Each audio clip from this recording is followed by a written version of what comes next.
मूंखे मुंहुं ॾेखारियो मूंखे मुंहुं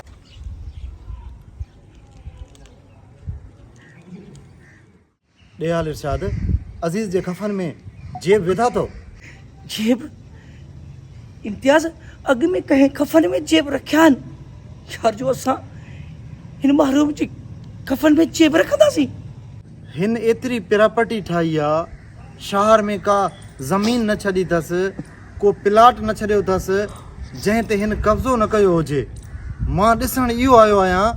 त हीउ खयूं छा थो वञे यार गला तमीज़ सां ये तू छा थो चईं मां तमीज़ सां ॻाल्हायां थो जेको ॿिनि पैसनि जो मुंहिंजो प्लाट हुयो न उन जा बि ही कागज़ फेराए वियो उन जा बि खाता पंहिंजे नाले कराए वियो हाणे मां ॾिसण इहो चाहियां थो त शहर में जेके बि जायूं जंहिं ते हिन कब्ज़ो कयो घणियूं जायूं पाण सां गॾु खयूं वञे थो तूं छा थो चवीं मोल माण्हू कॾहिं का प्लाट या का ज़मीन खणी वेंदो आहे छा अदा मां बि इहो ई चवण थो चाहियां मोल माण्हू छा खणी वेंदो आयल बि ख़ाली हथे आहे ऐं वेंदो बि ख़ाली हथे अदा तूं खणी हिनखे माफ़ु करे छॾियो मां थिन खे माफ़ु करे छॾियां जेको असांजे हिन ॿिनि वैसनि जे प्लाट ते कब्ज़ो कयो न उन सदमे में मुंहिंजो वालिद साहब फौत थी वियो असांखे हिन थाणनि जा चकर कटाया ज़लील ख़ुआर कयो वॾेरनि ॾे असांखे ॻाल्हायईं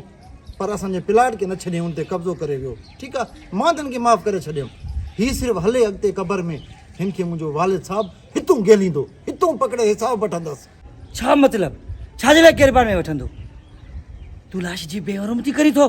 मूं कहिड़ी बेहरमती कई आहे इहो त मूंखे ॿुधायो तव्हांखे ख़बर न आहे हीउ जेको माल मिल्कियत पंहिंजे बचनि जे लाइ तव्हांजे लाइ हिन गॾु कयो आहे छा ही हिन टाइम गॾु खयूं वेंदो यार तव्हां टीजे ॾींहंनि जो नालो ई ख़तमु करे छॾींदो वाह साईं वाह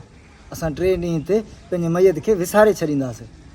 अड़े असांजे लाइ हिन हेतिरो कुझु कयो आहे असां हिन जा कुल कंधाणा हर शइ कंदासीं बसि विसारे छॾींदासीं हिते हर माण्हू खे हिसाबु ॾियणो आहे कुल कलमनि सां माण्हू बसकजनि हा न त हर माण्हू बसकजी वञे हा मूंखे इहो ॿुधायो तव्हां जनाज़े जे टाइम ऐलान करायो जंहिंजो बि हिन हिसाबु रहियल आहे असां उन्हनि खे ॾींदासीं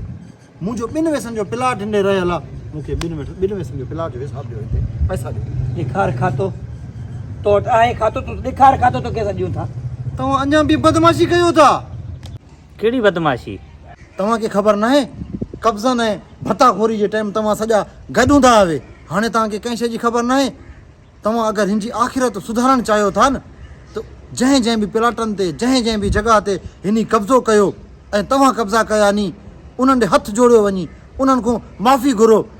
हिन जी आख़िरत सुधरी वेंदी ऐं रब साईं ते मूंखे पूरो यकीन आहे हे हमेशह जे लाइ बख़्शिजी वेंदो जंहिं वटि प्रूफ आहिनि न असां हुनखे उहा शइ मोटाए ॾींदासीं खातो हुजे या पैसा हुजनि अदा खाता त मूं वटि न आहे तव्हांखे सभु ख़बर आहे खाता मुंहिंजे रब वटि अथव उहो ई इंसाफ़ कंदो खाए गलो सिर वञे कलो छा